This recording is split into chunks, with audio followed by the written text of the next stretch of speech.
ようこそ骨圧鉄道チャンネルへ。京浜東北線といえば東京駅周辺を経由して埼玉県の大宮駅から神奈川県の横浜駅をつなぐ首都圏の主要路線の一つです。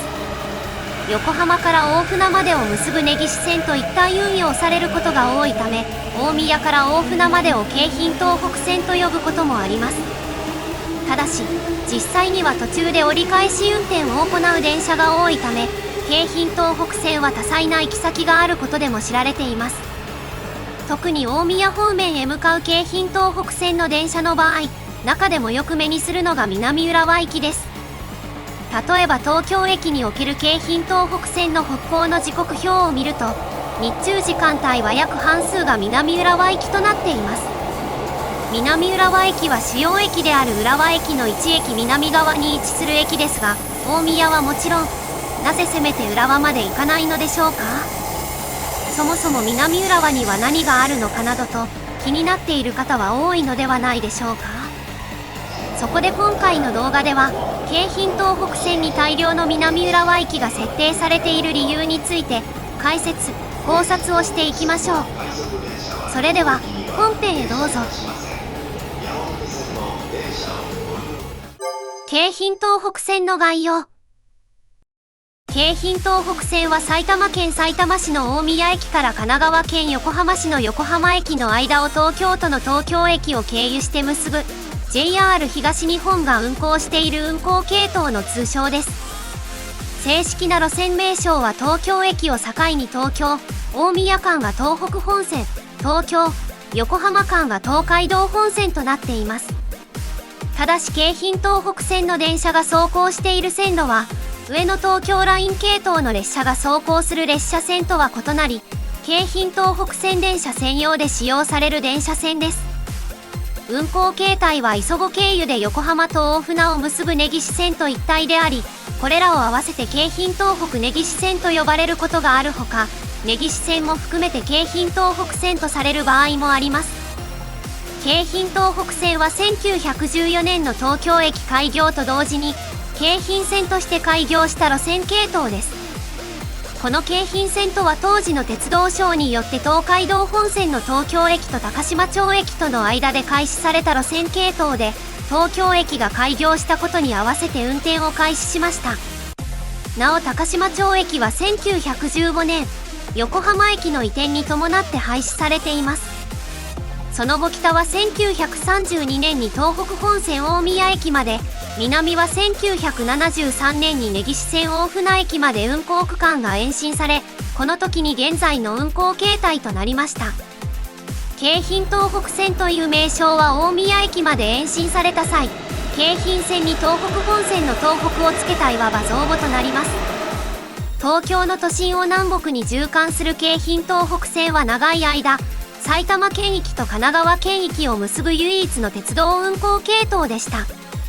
しかし2001年の湘南新宿ラインの運行開始や東京都心の地下鉄線と郊外の鉄道各線との直通運転の実施、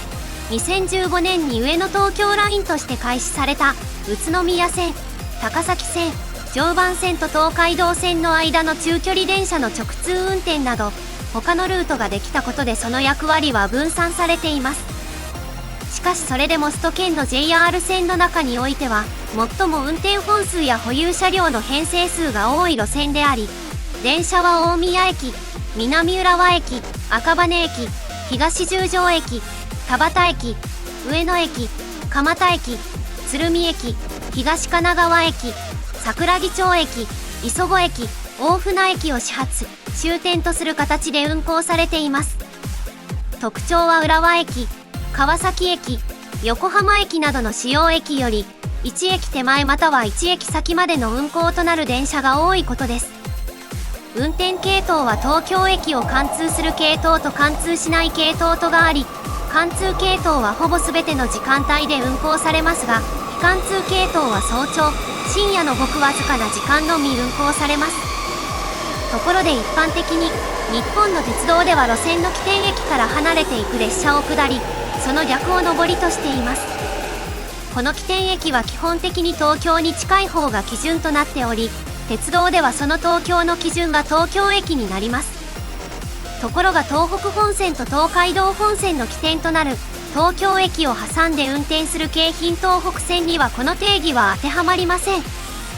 たがって JR 内部では東京駅を貫通しない電車も含めて大宮から大船方面への電車を南行、大船から大宮方面への電車を北行と呼んで区別しています。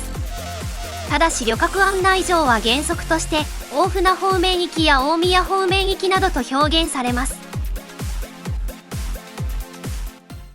南浦和駅の概要。そんな京浜東北線の駅の一つである南浦和駅は埼玉県さいたま市南区南浦和2丁目に位置する駅です。京浜東北線の他に武蔵野線もこの駅に乗り入れており、所要時間約12分の大宮駅、約35分の東京駅のような都市部だけでなく、千葉方面へもアクセスしやすくなっています。駅周辺は住宅街が広がり大規模な繁華街はありませんが、駅前は商店や飲食店のほか学習塾や予備校が多数立地しています。文京地区の一角として知られているエリアは、特に子育て世代の家族が多く暮らしており、たくさんの人が通勤や通学で駅を利用しています。2022年度の南浦和駅の1日平均乗車人員は51,308人で、これは武蔵野線では第4位、JR 東日本全体では新横浜駅に次ぐ第79位でした。ただしこれは駅改札を通った人数のみであり、同じ条件で5万人以上いるであろう JR 線内相互乗り換え客は含まれず、実際の駅利用者は乗り換え客も含めてさらに多くなります。また埼玉県内の JR の駅では大宮駅、浦和駅、川口駅、南越谷駅、北朝霞駅、蕨駅、西川口駅に続く第8位です。そんな南浦和駅が開業したのは1961年のことです。現在の隣駅である南港方面の蕨駅と北港方面の浦和駅との間に日本国有鉄道の駅として誕生しました。その後武蔵野線が1973年に開業すると、武蔵野線のホームも設置され旅客列車が停車を開始しています。南浦和駅は南北方向に伸びる京浜東北線、宇都宮線、高崎線、湘南新宿ライン、上野東京ラインの各線路の上を東西方向に伸びる武蔵野線が乗り越す構造となっており、京浜東北線の地上ホームと武蔵野線の高架ホームからなる合わせて4面のホームと6本の線路を有する駅となっています。地上1階を通る京浜東北線は2面4線の島式ホームで、基本的に1、2番線が南港乗り場、4番線が北港乗り場となっています。南浦和止まりの電車は直接折り返す場合が基本的に2番線、入庫列車などの場合は主に3番線へ到着します。また、駅の3階部分を通る武蔵野線は2面2線の相対式ホームで、5番線が上り、6番線が下りの乗り場となっています。南浦和駅に停車する電車は京浜東北線の電車と、武蔵野線の各駅停車と武蔵浦和から大宮へ向かう下総号です。京浜東北線では特に南港方面で南浦和始発の電車が多く、都内まで座って移動できるという点が通勤や通学には便利です。東京駅の他にも、上野駅まで約26分、赤羽駅へ約12分でアクセスすることが可能で、さらに赤羽駅で埼京線に乗り換えると新宿駅へも約35分で行くことができます。なお、北港方面の所要時間は浦和駅まで約3分、埼玉新都心駅まで約10分しかかかりません。また、武蔵野線では上り方面が北朝霞駅まで約9分、西国分寺駅まで約28分。下り方面の主要駅までの所要時間は南越谷駅まで約12分、西船橋駅まで約45分です。東京都心だけでなく、埼玉県内なども含めてもアクセスしやすい好立地と言えるでしょう。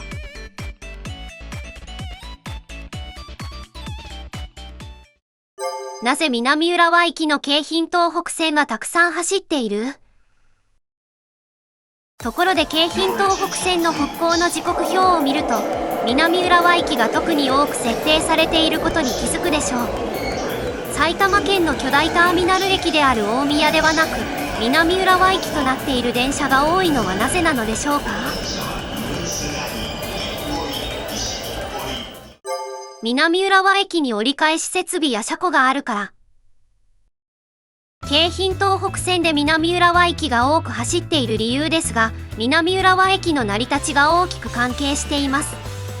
実はこの南浦和駅、同じく蕨駅と浦和駅との間に建設された京浜東北線の車両基地と同時に設けられた駅です。この車両基地は現在の埼玉車両センターであり、開設当時から2015年3月までは浦和電車区と名乗っていた車両基地です。浦和電車区は蕨、浦和間の駅間距離が長いことを利用して設置され、この浦和電車区への出入庫が可能な駅として設置された駅が南浦和駅です。埼玉車両センターは南浦和駅の南側にあります。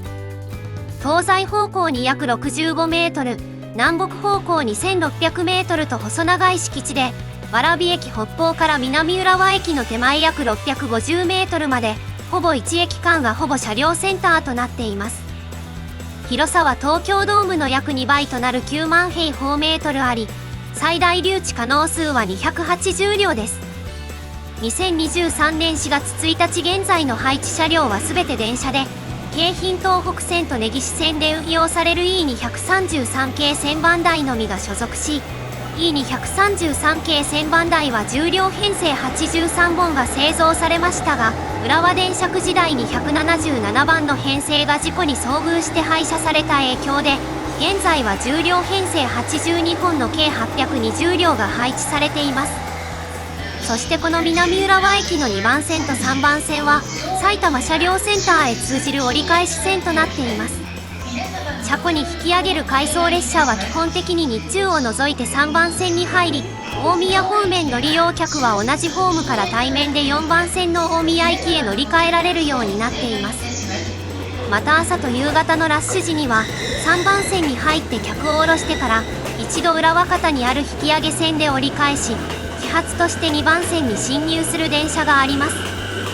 このように埼玉車両センターの存在によって折り返し設備や車庫のある南浦和駅を始発終点とする京浜東北線の電車が多く設定されているのです。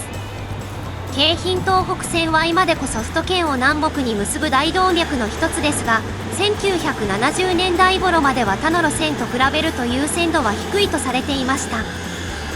例えば1957年から中央線に投入が始まった高性能の新車両が1970年代に入っても京浜東北線には導入されず、それに関連して乗客から苦情があったほどです。しかし現在では首都圏の路線の中において最も運転本数や保有車両の編成数が多い路線となっています。それを実現しているのが南浦和駅を含む複数の行き先設定です。京浜東北線の始発・終点となっている駅は始発のみ設定の東十条駅と田端駅を含めて全部で12あります。具体的には大宮、南浦和、赤羽、東十条、田端、上野、蒲田、鶴見、東神奈川、桜木町、磯子、大船が京浜東北線の始発・終点ですが、よく見ると浦和駅と南浦和駅、川崎駅と蒲田駅、横浜駅と東神奈川駅のように主要駅の一つ手前が終点になる電車が頻繁に設定されています。これらの駅の共通点は車両基地や折り返し設備があることです。京浜東北線は主要路線として高い乗車率を誇りますが、全区間の混雑具合は一定ではありません。鉄道の運営では無駄を減らしつつ、特に乗客の多い区間の運転本数を確保するために終点まで行かずに途中駅で折り返す運用がよく行われています。特にラッシュ時に比べて乗車率の下がる日中時間帯や土休日は主要路線としてある程度の本数を走らせつつ無駄を減らしたい時間帯です。車両運用の効率化こそが京浜東北線に南浦和駅が多く設定されている理由でしょう。京浜東北線の場合は都心部の区間が最も混雑するため、折り返し運転ができる場所として浦和電車区、現在の埼玉車両センターが設置されたのではないかと思われます。その際、立地としてこの辺りしかなかった結果として、現在の南浦和駅の場所に白羽の矢が立ったのではないでしょうか。輸送力調整。南浦和止まりの電車が設定されている背景には、京浜東北線の輸送力を調整する目的もあると考えられます。京浜東北線はより北の南浦和、大宮間も混んでいますが、南港方面にはより需要の大きな川口、赤羽、都内中心部などといった地域の駅が含まれます。その需要を確実に拾わないといけないとすると、国交の電車を南浦和止まりにして東京都心方面に折り返した方がより効率が良いという事情があるのかもしれません。また南浦和より先の昼間人口が少ないことによる移動需要の問題も影響しているでしょう。一つ隣の浦和駅が所在している埼玉県さいたま市浦和区の昼夜間人口比率は2020年の調査で 98.6% でした。これが意味することは、浦和区の場合、通勤や通学などで日中に街を離れる人と逆に外部から入ってくる人の数がほぼ同じということです。なお、埼玉県で最も昼夜間人口比率の高いさいたま市大宮区でも昼夜間人口比率は 136.9% となっています。昼間人口が少ない場合、朝と夕のラッシュ時間帯以外の移動需要はそれほど多くないと言えます。2020年の総務省の統計によると、さいたま市浦和区の人口は約16万8000人です。この数値は域内に銀座エリアを抱え、約17万1000人が住む東京都中央区とほぼ同数です。しかし東京都中央区の昼夜間人口比率は 374.4% で、昼間人口の方が夜間人口より約 3.8 倍も高くなっています。つまり東京都心は昼と夜に出入りする人の数が圧倒的に多いだけでなく、昼間の移動需要もそれなりにあるということです。それらの移動需要に応えるため京浜東北線の場合、南浦和駅で折り返してでも運転本数を増やす必要があるのだと考えられます。さらに大宮駅の京浜東北線ホームの少なさも輸送力調整が必要な一因となっている可能性があります。大宮駅には JR 東日本、東武鉄道、埼玉新都市交通と3つの事業者が乗り入れています。駅は地下1階の JR 埼京線、川越線ホームとその他の JR 在来線及び東武野田線のホームがある地上1階、コンコースや改札口とニューシャトルのホームがある地上2階、新幹線用の高架ホームである地上3階の4層構造です。3社合計の乗り場として22もの番線が設置されているうち、京浜東北線のホームは地上1階の1番線と2番線しかありません。大宮駅の利用者数を考えると、京浜東北線に割り当てられたホームの数は少ないです。なので特に朝ラッシュ時間帯を中心として、これ以上大宮に発着する電車を増やすのが難しいのではないでしょうか。したがって、全ての電車を大宮駅とできないことが手前の南浦和駅で折り返している理由だと考えられます。なお、大宮駅に関しては大規模改良計画が検討されていることが2024年4月にさいたま市から発表されました。いわゆる大宮グランドセントラルステーション構想によって京浜東北線にも影響があるのか、今後の続報を待ちたいところです。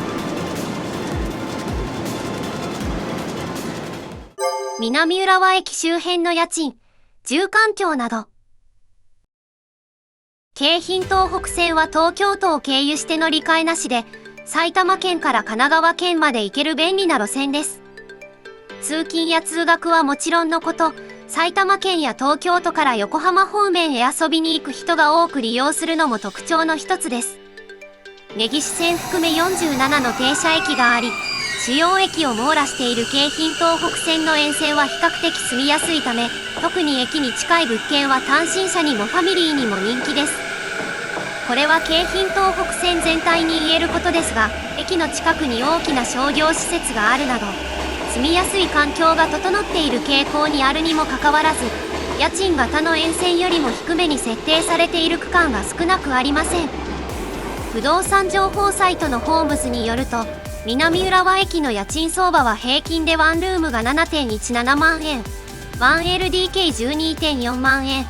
2LDK12.52 万円、幅広い年代が住んでみたいと思えるエリアとなっています。なお、便利で人気があることの裏返しとして、京浜東北線は通勤ラッシュ時の混雑率の高さでも知られています。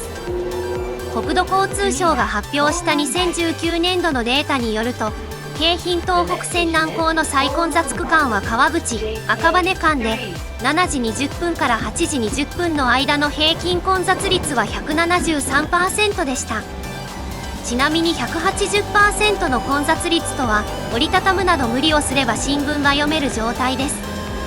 車内は埼玉県から東京都へ向かう通勤客であふれ返り、乗車を諦める人も現れることがあります。そこで座って通勤通学したい人に人気なのが南浦和駅をはじめとする京浜東北線の始発駅です。朝ラッシュのピークは7時半から8時半頃ですが、京浜東北線の途中始発駅である南浦和駅では6時から8時の時間帯に16本の始発が出ています。そのためゆったりと座れることは大きなメリットです。京浜東北線の運転区間は基本的にかなり長いため、例えば南浦和駅から品川駅まで通勤する人なら、毎朝約43分間は着席して通勤できることになります。同じ時間を経って過ごすことと考えると、かなりの違いを感じる人が多いのではないでしょうか。また、終電の時間が遅く、平日は1時過ぎに南浦和駅に到着する電車もあります。飲み会や遊びなどで夜遅くなることが多い人にとってはメリットです。そういったことなどを踏まえた上で口コミなどを確認すると、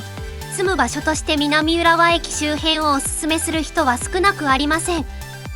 この動画でもすでに説明したように交通利便性が高い上、スーパーや病院など生活に必要な施設が揃っていること、繁華街がないため比較的治安が良いことなどが理由です。また、駅の東西に大きな公園があるため、子育て世代にも人気があります。ただし京浜東北線の線路が地上を通っていることで、地域が分断されているという意見もあるようです。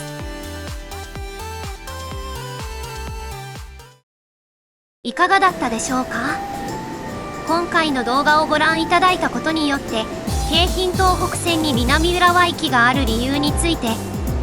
折り返し設備が駅構内に併設されていることや、車両基地である埼玉車両センターが駅の近隣にあることが設定されている最大の理由であること、京浜東北線の中でも特に混雑する区間の運転本数を増やすため、輸送力を調整する目的があること、大宮駅の京浜東北専用ホームが少なく、手前の南浦和駅で折り返さざるを得ない事例も多いと考えられること、南浦和駅の周辺は便利な施設が多く住みやすい一方で、家賃が比較的安く人気のエリアであること、始発駅のため都内や神奈川県まで座って通勤できる可能性があることに加えて、終電が遅いというメリットもあることなどについて知ることができたのではないかと思います。この動画が参考になったと思った方は、ぜひ評価ボタン、コメントをお願いします。またコツアズ鉄道チャンネルでは、鉄道など交通に関する様々な疑問や気になる事柄などを動画にして解説形式でまとめています。チャンネル登録をしていただくと最新の動画がいち早くご覧できますので、ぜひよろしくお願いします。それでは、ご視聴ありがとうございました。